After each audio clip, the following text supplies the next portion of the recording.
Welcome to Paila, presented by Aagaman TV Australia. I'm Elijah, joined by cameraman Sri and the entire Paila team. In our show, we explore various social topics. Today, we are addressing a critical issue affecting many individuals and families, and that is domestic violence. Domestic violence is a pattern of behavior where one person in a relationship seeks to control the other through fear, intimidations, and abuse. This abuse can manifest physically, emotionally, financially, or psychologically. It's a complex issue, often linked to power imbalance, societal norms, and expectations. So the impact of a domestic violence is devastating, resulting in physical harm, emotional trauma, and even loss of life. It's not just a personal issue, but a societal one. Throughout this show, we will examine the causes, signs, and the ways to support those affected. So why do people suffer in silence in domestic violence situations? The reasons are complex, rooted in power imbalance, control, and manipulations. Abusers use fear, intimidations, and violence to dominate their partners, leaving them feeling trapped, helpless, and alone. The fear of not being believed, judged, or blamed can be overwhelming. Imagine being trapped in a relationship where you are constantly walking on eggshells, unsure when the next outburst will occur. Imagine feeling like you are losing your identity and sense of self-worth. This is the harsh reality for many domestic violence victims. So, why don't they leave? The answer is multifaceted. Financial dependence, lack of support, and fear of the abuser can make escape seem impossible. Sometimes, victims may still love the abuser or hope for the improvement. Let's work together to support those affected and create a safer, more supportive community. Let's strive to build a society where everyone can live without fear of violence and abuse. We will share the public thoughts, experiences, and insight throughout this show. Join us as we ask random members of the public about the domestic violence and hear their thoughts and opinion. Stay tuned. What are some common signs of domestic violence that people should look out for in their friends or family members? So any physical signs, probably most obviously, but maybe a reduction in mood, perhaps, withdrawing from family and friends, making excuses for their loved ones that might be perpetrating domestic violence. Okay. So how can someone escape an abusive relationship and what resources are available to help? This is definitely something I probably need to sort of find out more about myself, but I would say friends and family around them and seeking help from medical professionals. And of course, if I know that it must be such a challenging decision to make, but with law enforcement as well, acknowledging that the threshold for that must be so high and it must be such a challenging thing to do when you've got that sort of psychological, that sort of harmful relationship. So what are some ways to support a loved one who is experiencing a domestic violence? So again, empowering them to seek help from, say, law enforcement or medical practitioners, offering to be there with them and take them sort of to and from these places, taking them in, offering them shelter. They're probably the main one. How can we work to break the cycle of domestic violence in our communities?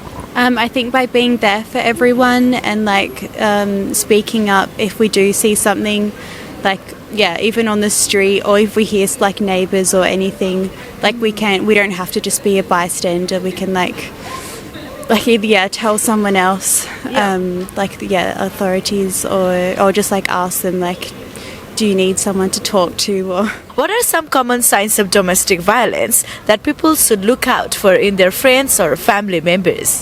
Obviously, physical signs of violence, bruising, any sort of contusions type of things. But also I would suggest that it would be changes in demeanour, changes in levels of happiness and stress, those types of things. So how can someone escape an abusive relationship, and what resources are available to help? That's a very good question. I would assume your GP would be a really good place to speak to. I think if you see anyone who is showing signs of domestic violence, a conversation, a caring and thoughtful conversation, asking someone if they're wanting to talk with you, being kind to them, always assuming that people would appreciate some kindness. So what are some ways to support a loved one who is actually suffering or going through domestic violence? I would hope that we could hopefully get someone out of a place where they're vulnerable. If they are, obviously showing signs of being any kind of abuse, trying to get them out of that place, talking to authorities, obviously with that person's permission. What are some misconceptions about the domestic violence that you would like to see addressed? That in any way, shape or form that it's okay. I think there's still probably an understanding in some parts of the community that some people maybe deserve that type of thing, or that it's somehow normal. And it's not normal, and it's never deserved, and we should always look out for people who are being treated unfairly or unkindly. So what role do you think does social media or technology plays in domestic violence cases?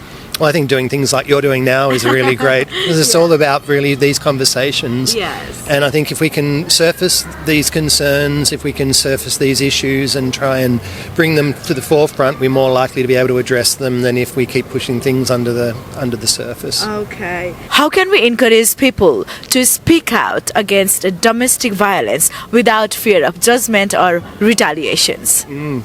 Just giving people the psychological safety to do so, normalising these conversations, talking to people, talking to your friends, always, being aware of who people are around you and what they're doing and who they are, and looking for those little changes in personality or any of the obvious signs, and just asking people and talking to people with compassion and kindness. What are some ways to support a loved ones who is experiencing domestic violence? You certainly got to be there for them and listen to what they have to say, and support them through the whole process. So whether it be getting in to see someone professionally, or talking to them in a private, secure, safe environment, would certainly be a good way of doing it. What are some common signs of domestic violence that people should look out for in their friends or family members? I guess being timid around your partner. A lot of the times when I see that kind of thing happening, I'm like, ooh, is everything okay at home? That kind of thing, How can we work to break the cycle of domestic violence in our communities? When it comes to change, I think that a really important part of change is awareness. So helping people understand and educating them, and also what's normal.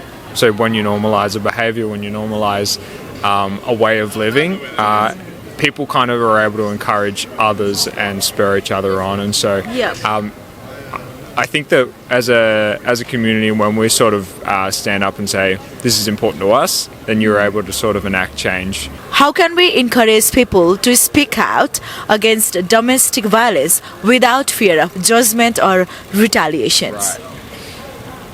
I feel like it would be wrong of me to say that we should just cheer that on, in the sense that I've never had to do that myself, and that would be a difficult thing to do. But I think to create platforms for people and to create safe spaces where they can feel comfortable and they can feel safe to share their experiences and be honest. Is a really important step in that journey of people feeling like they can come forward and be transparent about their lives and their challenges that they face. That would be the biggest thing, I think. What are some common signs of domestic violence that people should look out for in their friends or family members, do you think?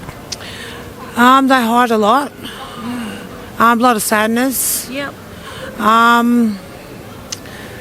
There's lots of reasons. There's lots of ideas. There's lots of things. Just hiding from your family, like letting go, really. How can someone escape an abusive relationship, and what resources are available to help? To get help, speak up, talk up, don't hide it. If you need help, then get out, because domestic violence will never end. I've been through it myself. My ex-partner is in jail for bashing me very badly, broke my disc in my back, hurt my face, put bruises all over my face, all over my body. The only way I could get out was to seek help. What are some common signs of domestic violence that people should look out for in their friends or family members? Looking out for domestic violence is like when they don't let you on your phone, if they don't let you around your family, when they don't let you in public. That's when it's not okay. You need to speak up. Do you know any stories behind the domestic violence? Yes, I actually went through domestic violence myself 2 times. With my daughter's father and then with an ex-partner. I wasn't allowed to do anything. I was always trapped. He would always make me do stuff for himself. Would never let me do anything for myself. I wasn't allowed to go out anywhere. I wasn't allowed to talk to no guys because I was accused of cheating. So what step did you took it after that? I spoke up and I got help from Tasmania Police. How can we better support survivors of domestic violence in our society? Just stop going back. Don't go back once you get out. Do not ever go back, please, because if you go back, you'll end up dying. How can we encourage people to speak out against domestic violence without fear of judgment or retaliation? Judgment. Do not ever be scared to be judged, because you will never be judged. Always focus on yourself and never care what anyone else has to think of you, because you are enough and you matter. And don't be scared of what's going to happen to you next, because no one will really do anything. As long as that you do enough for yourself, that's all that matters. Exactly. And always do it for your children if you have them, please, because I have children of my own and I love my children, and they will want to see their parents be healthy, loved and be safe and be in their lives. How can someone escape an abusive relationship, and what resources are available to help? Look, I'm going to be completely honest. I've been through domestic violence as the victim and also as a perpetrator. So I've got 2 family violence orders in place at the moment. Okay. So I'm also a victim and then I'm also the perpetrator. But first I was the perpetrator, but I didn't actually do anything wrong. And that's going through the ombudsman. That's going through higher upper hierarchy at the moment. Oh, yeah. With my violence order, I'm not entitled to any support or anything from court liaison. So that'd be a resource, court liaison. Because I'm a perpetrator first, but it's a different person. So I'm not entitled to any court supports, nothing. So I can't give you resources, because every time I call up, I'm referred to someone else, to someone else, to someone else. In Australia, they get it wrong. They need to be working on postnatal depression. That's the biggest thing in Australia. That's the thing that the police miss, is someone who is suffering mental health condition, and they get it wrong. I've worked my whole life. I'm not a criminal. I've never done anything bad. But the moment they get it wrong, that I start going downhill, going in the path of being a criminal and stuff like that, by shoplifting and that.